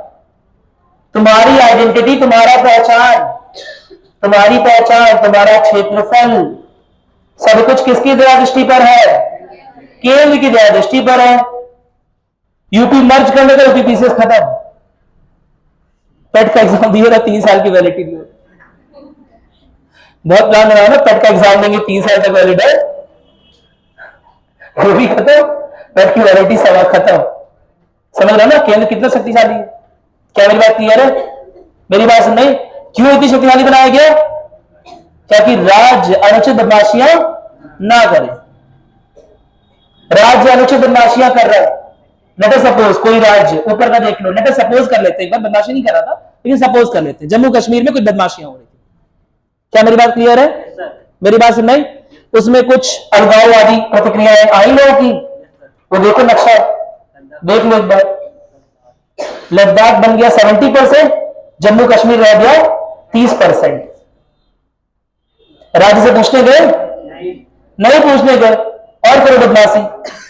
दो डिस्ट्रिक्ट छोड़ेंगे तुम्हारे में, सबको लद्दाख बना देंगे, लद्दाख का सेंट्रल एडमिशन कर देंगे। मेरी बात सुनाई? नहीं समझो बात? समझो ना? तो यह सब केंद्र की शक्तियां है। क्या मेरी बात क्लियर है? जो राज्यों को अनुचित बदमाशी करने से, समझ रहे हो ना, पृथकतावादी आंदोलन चलाने से, पृथकतावादी देश से अलग होने का आंदोलन न चलाए, इन सबसे रोकती। क्या मेरी बात क्लियर है? यानी कि राष्ट्र की एकता के लिए और राष्ट्र की अखंडता के लिए जरूरी है। ऐसे ही नहीं कर देगा, लेकिन राष्ट्र की एकता के लिए और अखंडता के लिए जरूरी। क्या मेरी बात क्लियर है? अरे बोलो, ठीक है, चलो नोट करो, आगे लिखो, अगला पॉइंट नोट करोगे, लिखो। हालांकि अब ये बात एकदम क्लियर हो गई ना आर्टिकल 3 का। एक और पॉइंट आ रहा है, हम अनुसूची 7 की बात कर रहे हैं। अनुसूची 7 की बात हमने संघात्मक में भी किया था, संघात्मक विशेषता दिखाने के लिए। अब वही अनुसूची 7 जो है वो किस तरह से एकात्मक भाव लेकर आती है उसके बारे में बात करेंगे। कैसे भारतीय शासन प्रणाली को वह एकात्मक गुण प्रदान कर रही है उसकी बात करेंगे। क्या मेरी बात क्लियर? वही अनुसूची 7 है, नोट करोगे। हालांकि अनुसूची 7, हालांकि अनुसूची 7 केंद्र और राज्य में केंद्र और राज्य में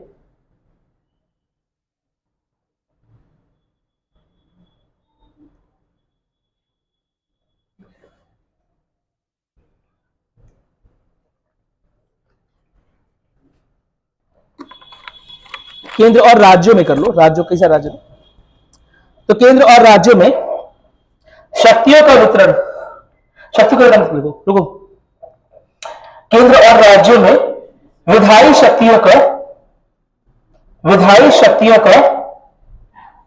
ब्रैकेट में विषयों का वितरण करती है, वितरण करती है, फिर भी यह वितरण, फिर भी यह वितरण केंद्र के पक्ष में, केंद्र के पक्ष में अधिक झुका हुआ है, केंद्र के पक्ष में अधिक झुका हुआ है।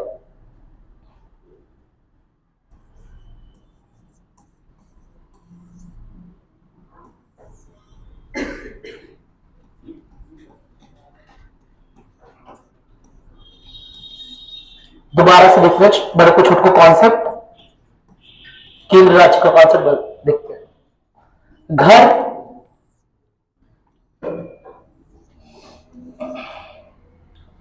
घर में दो बेटे कौन से, बड़े को छोटे को।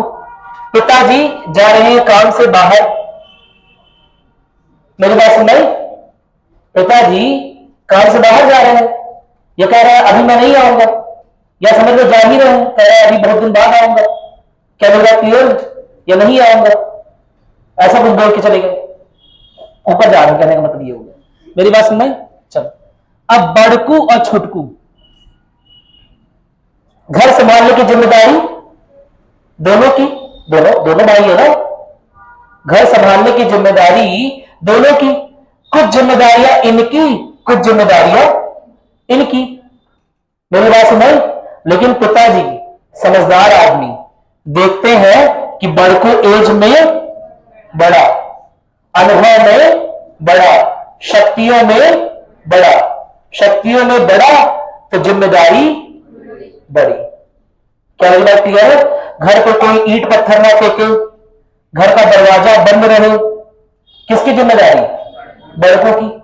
डिफेंस, डिफेंस, मजाक नहीं, अरे ध्यान सुनोगे सब समझ में आएगा, समझ आया? डिफेंस किसकी जिम्मेदारी, बड़कों की। घर में सबकी तबीयत सही रहे, सब कुछ प्रॉपर काम चलता रहे, समझ रहे हो, किसकी जिम्मेदारी, बड़कों की। समझ रहे हो? छोटकों की जिम्मेदारी, अपना होमवर्क किए हो कि नहीं किए हो, अपने प्लेट में जो मैगी रखा था खाया है कि नहीं खाया, छोड़े तो नहीं हो। मेरी बात सुन नहीं, यह किसकी जिम्मेदारी, छोटकों की। अपना पढ़ते समय बंद कर दिए हो लाइट की, पढ़ने के बाद बंद कर दिए हो लाइट की नहीं, फ्रिज में बोतल लगा दिए हो पानी भर के नहीं, समझ रहे हो? छोटी जिम्मेदारी, छोटी जिम्मेदारी छोटकों की। तो जब जिम्मेदारी छोटकू, तो समझ रहे हो, जब जिम्मेदारी छोटी तो छोटकू ऑलरेडी छोटा फील करेगा। छोटू कह रहा है हमें क्यों नहीं दिए, हमें भी दिए होते, है ना, कि हमारे घर पे कोई आक्रमण कर रहा तो हम भी बताएंगे, हमें क्यों नहीं बोल रहे कि बाहर वाला गेट संभाल के रखो, हमें क्यों नहीं बोल रहे कि सबके हेल्थ का, सबके स्वास्थ्य की जिम्मेदारी तुम्हारी, किसी तबीयत खराब होगी तुम दिखाना, हमें क्यों नहीं बोल रहे? हमें छोटा समझ रहे हैं, हमें छोटा मोटा काम दे रहे हैं, समझ रहे हो ना, पानी भरने का, समझ रहे हो ना, हमें छोटा मोटा काम दे रहे हैं, पानी भरने का, अपना खाना खाना, तो ये कौन सी जिम्मेदारी? मेरी बात सुन रही, लेकिन क्योंकि बड़कू बड़ा, क्योंकि बड़कू बड़ा, और इसीलिए उस पर पिताजी जाते वक्त ने, पिताजी ने जाते वक्त ज्यादा जिम्मेदारी दे दी। ठीक इसी तरह से संविधान निर्माता समझ रहे हैं कि केंद्र अधिक शक्तिशाली, केंद्र बड़ा, अनुभवी, समझदार, कम से कम इतना सोचा था कि समझदारी से काम करेगा केंद्र।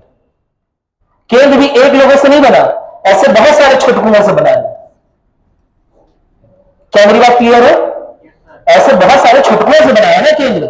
अरे केंद्र सरकार में राज्य के लोग नहीं जा रहे हैं, पाकिस्तान के लोग केंद्र सरकार बनाए हुए हैं कि चीन के, ये राज्यों के तो नागरिक निकल के जा रहे हैं, देश के नागरिक हैं, राज्यों में रहते हैं और वही तो जा रहे हैं। अरे बोलो, क्या लोकसभा बोलते हो केंद्र केंद्र केंद्र केंद्र, लोकसभा राज्यसभा, ये लोकसभा और राज्यसभा के मेंबर्स कहां से आ रहे हैं? राज्यों से तो आ रहे हैं, अपने राज्य में ही तो रहते हैं और थोड़े बनेंगे। बोलो, क्या मेरी बात सुन रही? ठीक है, तो ये बात समझनी जरूरी है, क्योंकि बड़कू ज्यादा समझदार, ज्यादा लोगों की राय, ज्यादा शक्तियां और इसीलिए जिम्मेदारी भी ज्यादा। क्या मेरी बात क्लियर है? इसीलिए 7वीं अनुसूची में लिखे हुए मुख्य विषय, लिखे हुई मुख्य जिम्मेदारियां किसे दी गई? केंद्र को, बड़कों को। मेरी बात समझाई? और छोटकों को दी छोटी जिम्मेदारियां। छोटकों को छोटी जिम्मेदारियां दी गई, उसका अनुभव देखकर दी गई। इसमें छोटकों को छोटा फील होने की जरूरत नहीं है कि वे बहुत छोटा समझ रहे हैं। मेरी बात समझाई? लेकिन छोटकों को जानबूझकर कम जिम्मेदारियां दी गई। समझ रहे ना? एक तो कम जिम्मेदारियां, ऊपर से जो कम इंपॉर्टेंट, कम महत्व की जिम्मेदारियां, वो उस तरह की जिम्मेदारियां दी गई। क्या मेरी बात क्लियर है? कोई दिक्कत तो नहीं है ना? ठीक इसी तरह 7वीं अनुसूची में विषयों का बंटवारा, अधिक महत्वपूर्ण विषय केंद्र के और कम महत्वपूर्ण विषय राज्य के। अधिक विषय संख्या में भी, अधिक विषय इसके केंद्र के, कम विषय राज्य के। क्या मेरी बात समझ में आ गई? बस यही बात लिखनी है। देखो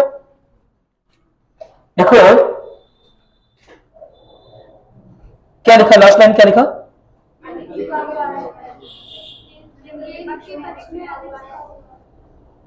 और बोलो, केंद्र के पक्ष में क्योंकि, क्योंकि नहीं लिखा था, क्योंकि डैश, पहला पॉइंट लिखो।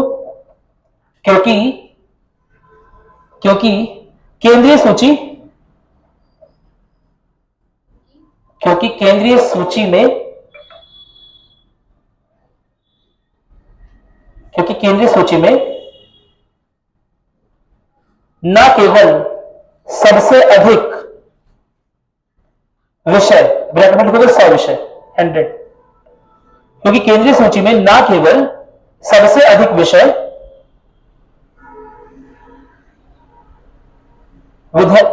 लिखे गए, साथ ही साथ ऐसे विषय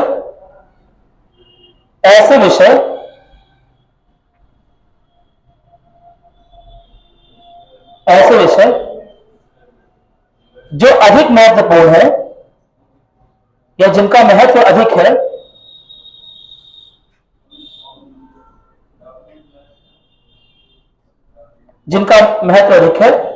उसे केंद्रीय सूची में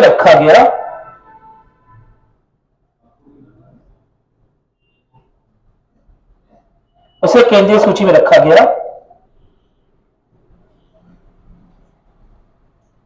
जैसे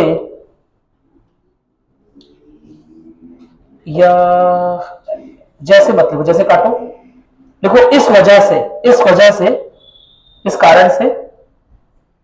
कारण से केंद्र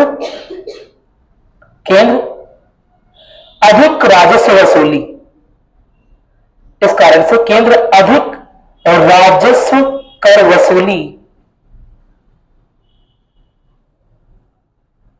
में सक्षम बना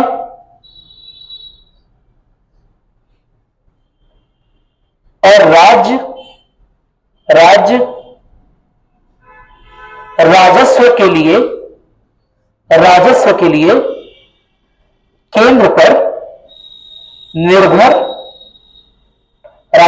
केंद्र पर निर्भर हो गए। ठीक है, कोई दिक्कत तो नहीं है ना? एक बार पढ़ लो जो लिखा है, कोई दिक्कत है तो बताओ। ना केवल विषयों की अधिकता है केंद्रीय सूची में, साथ ही साथ जो अधिक महत्वपूर्ण विषय है वो किसके पास है? केंद्र के पास है, जिसकी वजह से अधिक राजस्व कौन कलेक्ट करता है? केंद्र करता है। और जब अधिक राजस्व केंद्र कलेक्ट करेगा तो राज्य अपने डेवलपमेंट के लिए, अपने विकास के लिए किस पर निर्भर हो जाएंगे? केंद्र पर निर्भर होंगे। और केंद्र ने राजस्व किसके लिए कलेक्ट किया हुआ है? राज्यों के लिए ही तो, कि पाकिस्तान के डेवलपमेंट के लिए, राज्यों के, अपने राज्यों के लिए डेवलपमेंट के लिए। इन राज्यों से तो बना है राष्ट्र। मेरी बात सुन भाई, नहीं समझे बात। लेकिन अगर राज्य राजस्व के लिए, पैसे के लिए अगर केंद्र पर निर्भर हो जाएंगे तो क्या राज्य स्वायत्त रह गए? नहीं, राज्य की स्वायत्ता निश्चित कर दी गई, रिस्ट्रिक्टेड कर दी गई, कम कर दी गई। क्या मेरी बात क्लियर है? कोई दिक्कत तो नहीं है ना? अरे बोलो, इतना क्लियर हो गया? ये बात बहुत जरूरी है समझना, ठीक है, कि राज्यों की निर्भरता राजस्व के मामले पर केंद्र में की गई। मेरी बात समझ? वरना राज्यों के अंदर ये भावना आ जाती। और ये जो इकोनॉमिक लाइंस है, इकोनॉमिक लाइन है कि जो आर्थिक अलग, जो एक तरह से आर्थिक क्या बोल सकते हैं, इनइक्वालिटी है जो देश में, आर्थिक असमानता है, ये बढ़ती आती। कोई राज्य और प्रोग्रेस कर रहा होता, और प्रोग्रेस कर रहा होता, और डेवलप बन रहा होता है, कोई राज्य बहुत पिछड़ा बहुत पिछड़ा बहुत पिछड़ा होते जाता हो।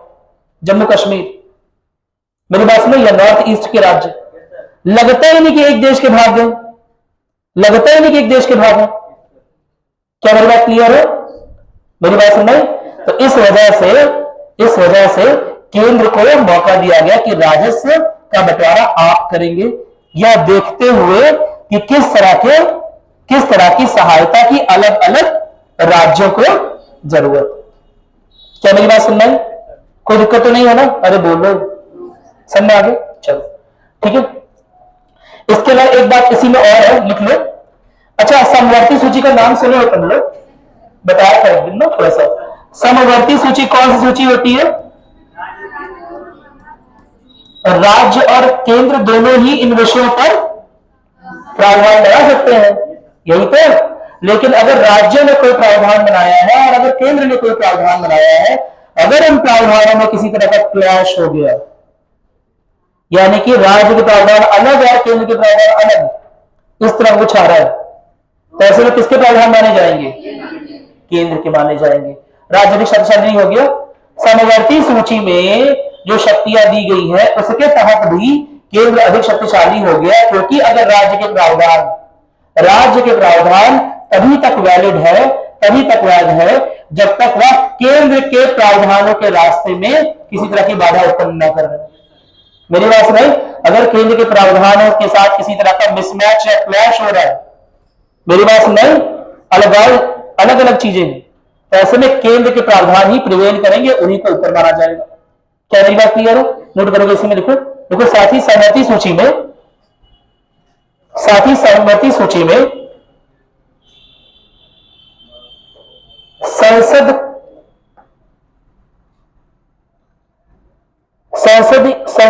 कैसे लिख लो? संसद ब्रैकेट में लिखो केंद्रीय विधायिका, संसद ब्रैकेट में केंद्रीय विधायिका,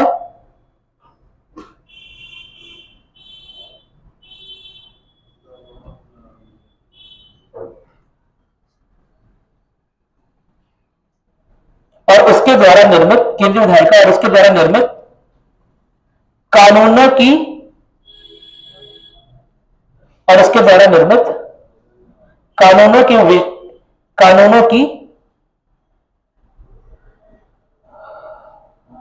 उसके द्वारा निर्मित कानूनों की सर्वोच्चता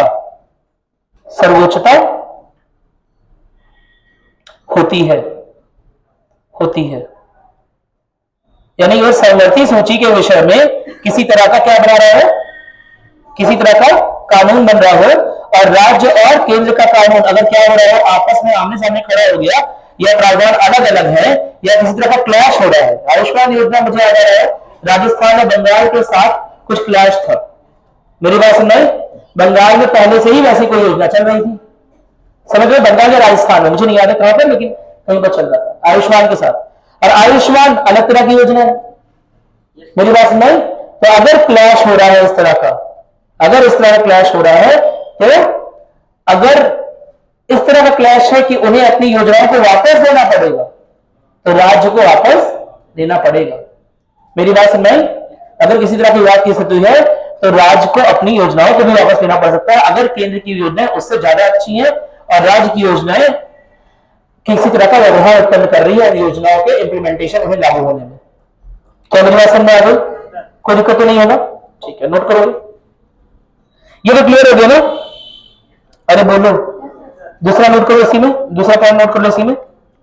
लिखो, सातवीं अनुसूची की दूसरी सूची में, सातवीं अनुसूची की दूसरी सूची में राज्य विषयों के रूप में, राज्य के या राज्यों के विषय के रूप में, राज्यों के विषय के रूप में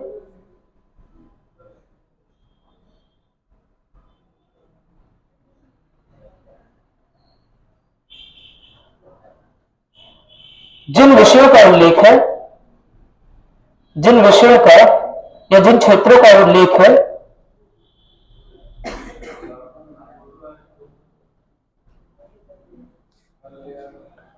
उनका स्थानीय, उनका स्थानीय या प्रांतीय महत्व है, उनका स्थानीय या प्रांतीय महत्व तो है, महत्व तो है,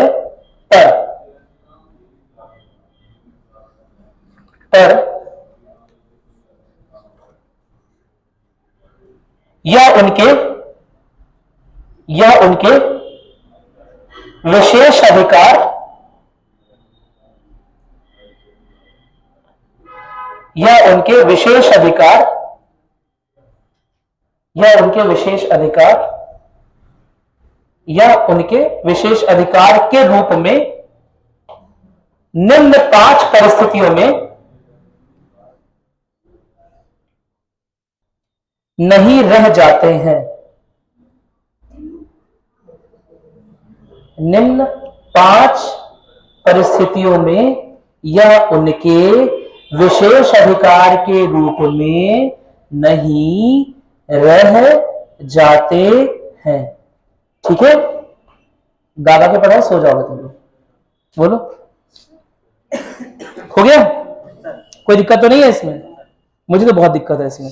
मैंने क्या लिखा है मुझे एक बार देख लो, एक बार से कल एक बार, क्योंकि मुझे लग रहा है हिंदी की तो भाई तुम लोग की राइटिंग तो भाई हिंदी वालों क्या बात है, कितनी अच्छी राइटिंग है। 7वीं अनुसूची के दूसरी सूची ऐसा लिखवा दे मैंने, चलो 7वीं अनुसूची की दूसरी सूची में, समझ गए? सेकंड लिस्ट क्या है? राज्यों के विषय वाली है। ठीक है, जिन विषयों का उल्लेख है उनका स्थानीय प्रांतीय महत्व तो है, लेकिन यहाँ के, ठीक है, सही लिखा है। ठीक है, कहने का क्या मतलब है? सामान्य परिस्थितियों में हाँ राज्य का विशेष अधिकार, लेकिन असामान्य परिस्थितियों में राज्यों का विशेष अधिकार खत्म। क्या मेरी बात क्लियर है? यानी कि हर समय इन विषयों पर राज्य का ही अधिकार नहीं रहेगा, राज्य का विशेष अधिकार नहीं है। इसका मतलब अगेन किस तरह की व्यवस्था? केंद्रात्मक या संघात्मक? केंद्रात्मक। देखो संघात्मक कुछ लोग बोल दे रहे हैं, मेरी बात में केंद्रात्मक में जब राज्य के विशेष अधिकार राज्य की सूची में उल्लिखित विषयों पर ही नहीं है तो कैसे संघात्मक तो तब बोलते हैं जब विधि निर्माण की प्रक्रिया में संघ का भी उचित यानी राज्य का भी उचित स्थान, केंद्र का अपना उचित स्थान और राज्य का अपना उचित स्थान। मेरी बात नहीं समझे बात? यानी कि ऐसे विषय जो जिन पर केंद्र नियम बना रहा होगा, कानून बना रहा होगा, प्रावधान बना रहा होगा अलग, और ऐसे विषय जिन पर राज्य नियम कानून बना रहा होगा वो अलग, पूरी तरह से अलग, तो संघीय व्यवस्था। लेकिन निम्न 5 तरीकों में क्या हो जा रहा है? निम्न 5 तरीकों में क्या हो जा रहा है? केंद्रात्मक व्यवस्था। निम्न 5 तरीके कौन कौन से तो बताने जा रहा हूं। जब ऐसा हो सकता है कि केंद्र विशेष अधिकार, क्या समझते हो? एक वर्ड मैंने वहां लिखा ना, विशेष अधिकार। विशेष अधिकार इंग्लिश में बोलते हैं एक्सक्लूसिव राइट्स।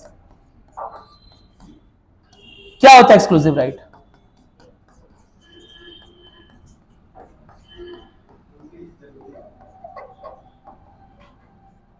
जरूरी नहीं। एक्सक्लूसिव राइट मतलब क्या हो गया एग्जैक्टली? नहीं, समझो मेरी बात जो मैं बोल रहा हूं, बहुत जरूरी। विशेष अधिकार या एक्सक्लूसिव राइट मतलब हो गया कि केवल यही लोग ऐसा कर सकते हैं। जैसे तुम्हारी सीट ऐसे पड़ी हुई है, इस पे बाहर के बच्चे ही बैठ सकते हैं, टीचर भी बैठ सकते हैं, स्टूडेंट भी बैठ सकते हैं, कोई भी बैठ सकता है। मेरी बात नहीं, लेकिन यहां पर आकर कोई भी तो नहीं पढ़ाने लगेगा। मेरी बात नहीं, यहां पर वही टीचर आके पढ़ाएगा जिसका अपॉइंटमेंट हुआ होगा। क्या मेरी बात क्लियर है? यानी वो टीचर जो पढ़ा रहे होंगे उनका पढ़ाना विशेष अधिकार, उनके अलावा कोई नहीं कर सकता है काम। बैठ तो हर कोई सकता है, लेकिन उनके अलावा और कोई नहीं कर सकता, तो विशेष अधिकार। इसी तरह राज्य की सूची में जो विषय है वो होने चाहिए थे ना राज्य के विशेष अधिकार में। भाई केंद्र की सूची के जो विषय है वो केंद्र के विशेष अधिकार है, उसका राज्य किसी भी हालत में क्या नहीं बना सकता, कानून नहीं बना सकता। मेरी बात समझ? केंद्र की सूची में जो विषय उल्लिखित है वह केंद्र के विशेष अधिकार है, क्योंकि राज्य किसी भी हालत में जब तक केंद्र खुद ना दे दे, समझ रहे हो ना, तब तक राज्य किसी भी तरह का कानून नहीं बना सकता। क्या मेरी बात क्लियर है? कोई दिक्कत तो नहीं है ना? लेकिन राज्य की सूची के विषय, राज्य की सूची के विषय, राज्य के विशेष अधिकार सामान्य रूप से तो होते हैं, लेकिन इन निम्न 5 परिस्थितियों में नहीं होते। क्या मेरी बात क्लियर है? तो कुछ आर्टिकल्स ऐसे लिखे हुए हैं, करवा दो, आज टाइम हो चुका है। एक दो आर्टिकल लिख लो, एक दो आर्टिकल लिख लो। देखो देखो, अनुच्छेद 249 कौन सी 5 परिस्थितियां जैसे लिखोगे? अनुच्छेद 249, 249, 249, 249 लिख दो। चलो ठीक है, लिखोगे अनुच्छेद 249 में लिखो, यदि राज्यसभा यदि या खाली दाता छोटे की मात्रा, यदि राज्यसभा 2/3 बहुमत,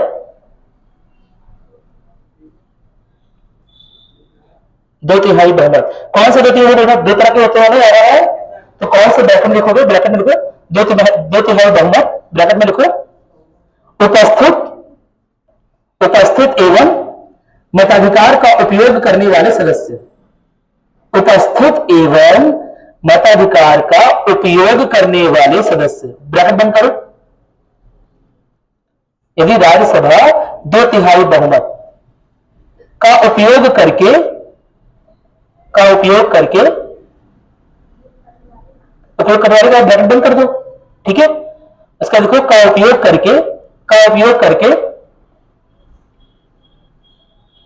करके कोई ऐसा प्रस्ताव पारित करती है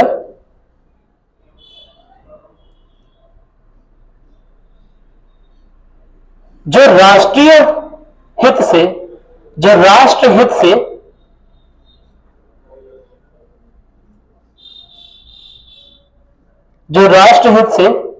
जुड़ा हुआ है,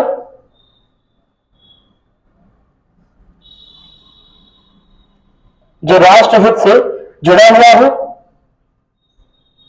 और सारे नागरिकों के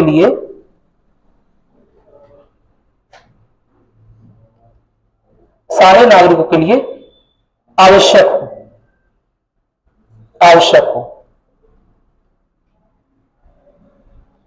तो ऐसे में संसद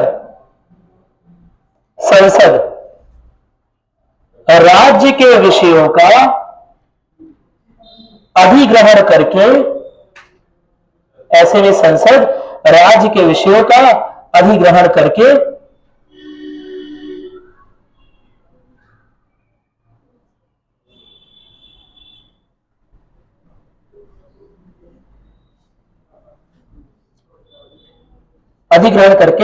ऐसे उल्लिखित विषय पर कानून बनाने के उल्लिखित कानून बनाने में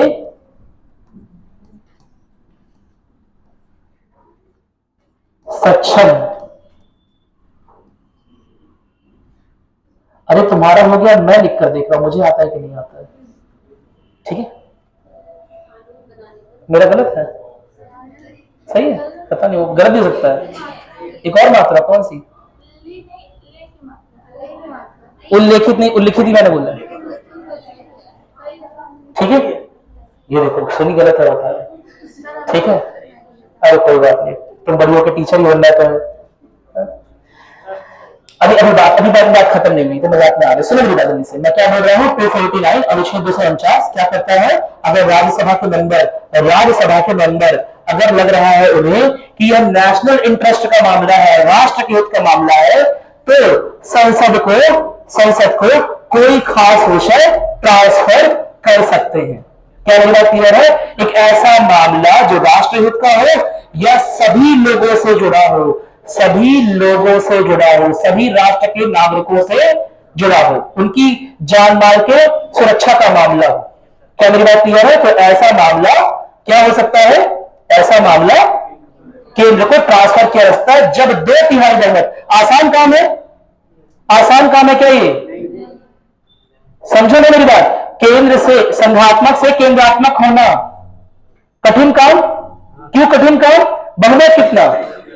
2/3 बहुमत, विशिष्ट बहुमत, सामान्य बहुमत नहीं, समझ रहे ना, प्रभावी बहुमत में नहीं, पूर्ण बहुमत में नहीं, विशिष्ट बहुमत। क्योंकि विशिष्ट चीज है तो विशिष्ट बहुमत। 2/3 लोग, 2/3 की 66% प्रेजेंट और वोटिंग लोग, उपस्थित और मताधिकार का उपयोग करने वाले राज्यसभा के सांसद अगर चाहेंगे तो राज्यों के किसी विषय को संसद को सुरपुत कर सकते हैं, दे सकते हैं।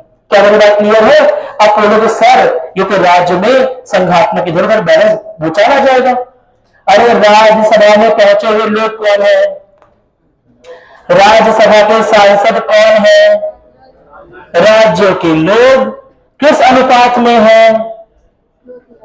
अरे किस अनुपात में राज्यसभा में पहुंचे हैं?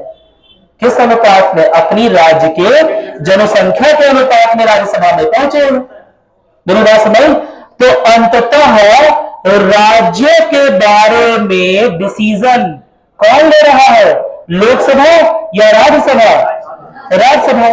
सही तो है, नहीं समझेगा? अंततः राज्य के बारे में डिसीजन कि राज्य के विषय को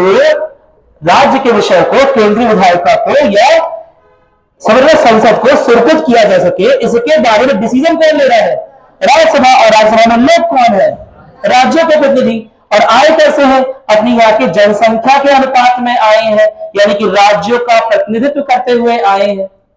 क्या मेरी बात समझ नहीं समझे? बात आगे बात समझ में। तो इसीलिए ट्रांसफर हो सकता है देखो अब है ऑफकोर्स एक केंद्रात्मक प्रवृत्ति है, लेकिन इसमें भी कहीं ना कहीं थोड़ा सा संघात्मक प्रवृत्ति भी छुपी हुई है कि आसान प्रावधान नहीं किया कि सामान्य बहुमत से लोकसभा में पास कर दो, नहीं, विशिष्ट बहुमत कहां पर? राज्यसभा में, राज्यों की सभा में। तो राज्य तो चाहे तो कर सकते, कर दिया राज्य में। क्या ये बात क्लियर है? फॉर एग्जाम्पल लिख लो, कोरोना संबंधित राष्ट्रीय नीति, हेल्थ स्वास्थ्य किसकी सूची? राज्य की। लेकिन कोरोना नीति किसने बनाई?